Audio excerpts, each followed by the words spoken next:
السلام علیکم دوستو، عید کے خاص موقع پر پاکستانی ٹیم کو بھی دعاؤں میں یاد رکھیے۔ یہ کن کرکٹر کا کہنا تھا، یہ ہم اس ویڈیو میں آپ کو بتائیں گے۔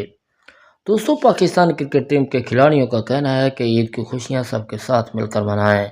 قومی کرکٹر نے کہا کہ دنیا بھر کے مسلمانوں کے لیے نئی خواہشات ہیں، خاص موقع پر پاکستانی ٹیم کو بھی دعاؤں میں یاد رکھیے۔ دوستو، آل راؤنڈر فہیم اشرف نے کہا کہ گھر سے دور عید منانا بہت مشکل ہوتا ہے، لیکن اب اس کی عادت سی ہو گئی ہے۔ ایک عید گھر اور ایک باہر ہوتی ہے۔ دوستو، وسیم جونیئر کا کہنا تھا کہ عید پر دعائیں قبول ہوتی ہیں،